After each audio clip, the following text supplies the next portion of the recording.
Bagaimana kabar kalian hari ini? Alhamdulillah jika keadaan kalian dalam keadaan sehat walafiat ya. Anak-anak, di pembelajaran pada pagi hari ini, di hari Selasa, tanggal 12 Oktober tahun 2021, kita harus tetap semangat, optimis, dan selalu gembira memperoleh ilmu pengetahuan. Oke? Sebelum itu, marilah kita bersama-sama berdoa terlebih dahulu. Berdoa dimulai. Doa sebelum belajar. Bismillahirrahmanirrahim. Raditu billahi rabba wa bil islami dina wa bi muhammadin nabiyya wa rasulah. Rabbi zidni ilman warzuqni fahman. Berdoa selesai. Anak-anak, Ibu akan mengingatkan kepada kalian semua untuk jangan lupa absen kehadiran di e-learning agar kalian dinyatakan hadir mengikuti pembelajaran ilmu pengetahuan alam pada pagi hari ini. Tak lupa juga Ibu selalu mengingatkan kepada kalian untuk menjaga protokol kesehatan, yaitu 6M, diantaranya yang pertama memakai masker, yang kedua mencuci tangan, yang ketiga menjaga jarak, yang keempat menghindari kerumunan, yang kelima mengurangi mobilitas, dan yang keenam menghindari makan bersama. Oke anak-anak, pada materi sebelumnya kita telah belajar mengenai apa? Di bab 5. Ya, mengenai kalor dan perpindahannya. Betul ya anak-anak? Ada yang masih ingat apa itu pengertian dari kalor? Oke, betul ya. Jadi, kalor adalah perpindahan energi panas dari suhu yang lebih tinggi ke suhu yang lebih rendah. Kemudian, apa itu alat pengukur kalor? Ya, betul. Alat pengukur kalor itu ada dua ya. Yang pertama ada kalorimeter dan yang kedua ada termoskop diferensial. Selanjutnya ke perpindahan kalor ya.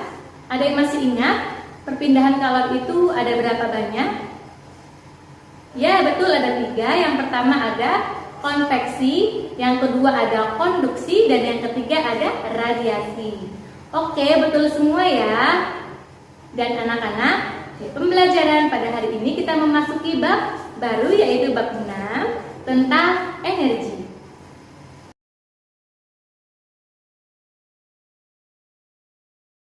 Pengertian dari energi. Energi adalah kemampuan untuk melakukan usaha atau kerja.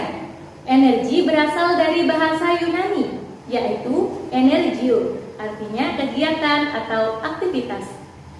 Energi dalam satuan internasional dinyatakan dalam joule.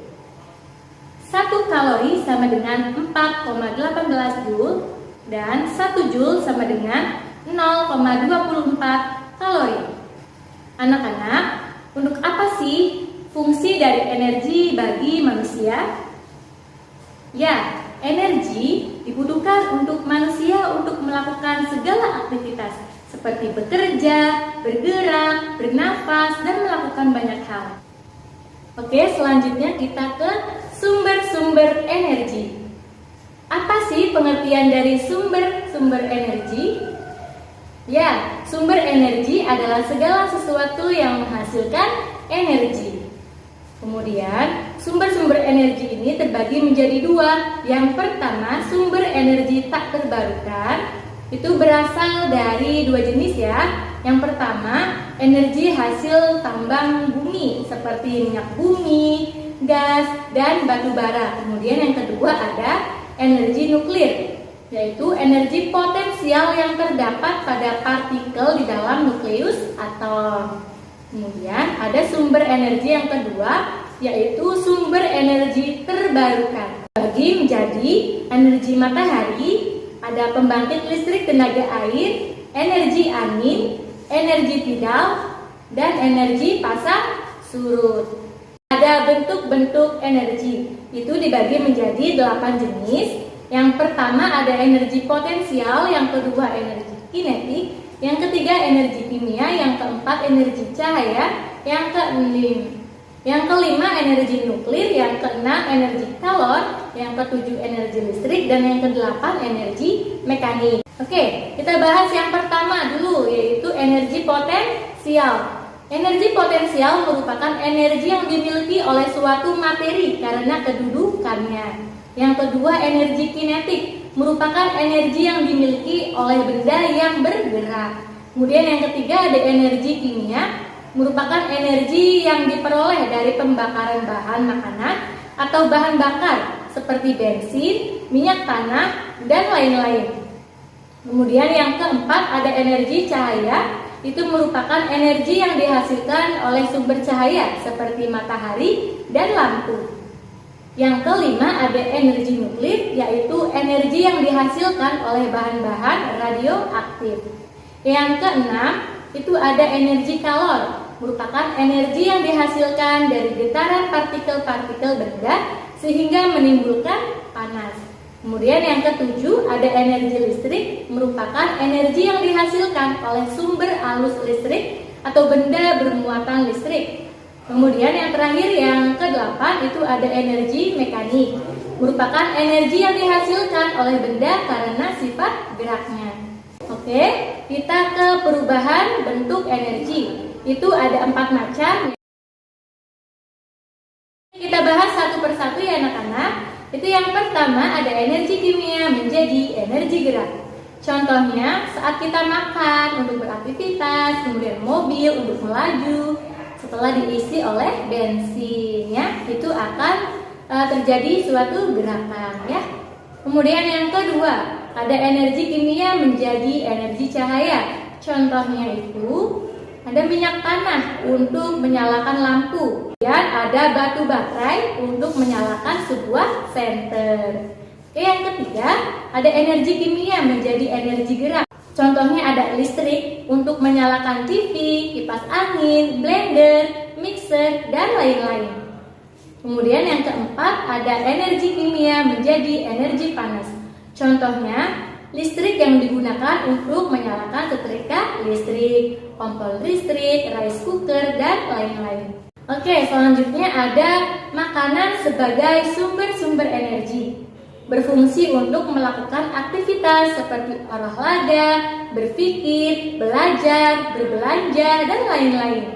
Kemudian ada zat-zat makanan sebagai sumber energi dibagi menjadi 3. Yang pertama ada karbohidrat, yang kedua lemak, yang ketiga protein.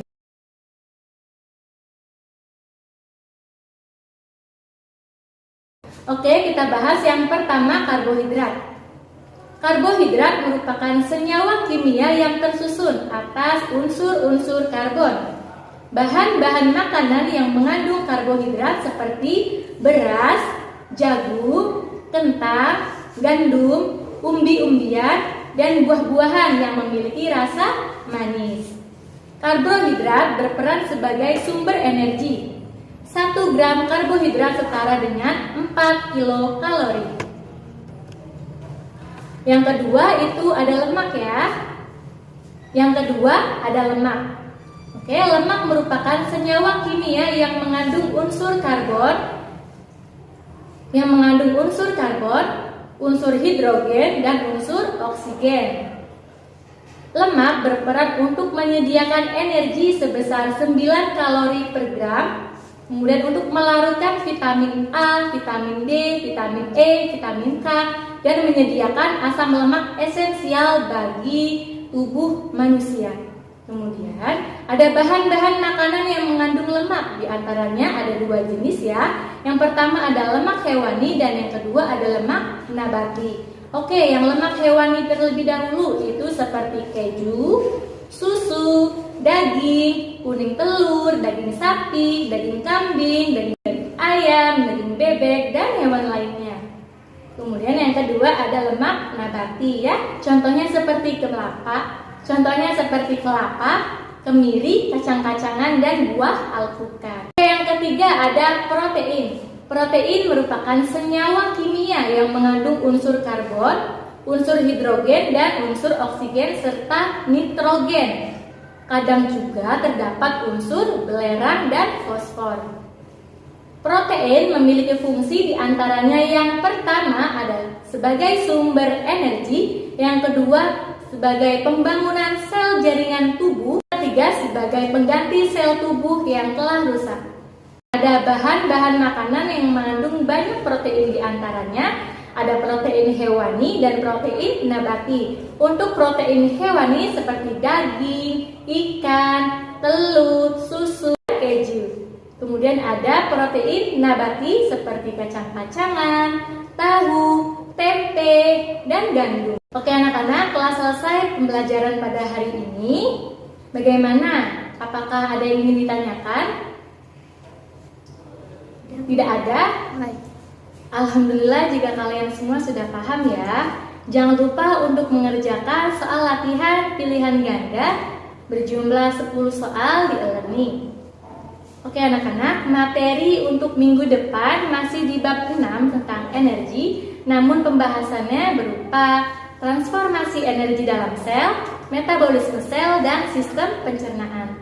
Silakan anak-anak untuk membuka internet, buku, dan lain sebagainya untuk mendalami materi-materi yang akan diajarkan di minggu depan. Oke, sekian video pembelajaran dari Ibu. Terima kasih atas perhatiannya. Marilah kita tutup pembelajaran pada pagi hari ini dengan membaca hamdalah. Alhamdulillah. Oke, Ibu tutup dengan wassalamualaikum warahmatullahi wabarakatuh.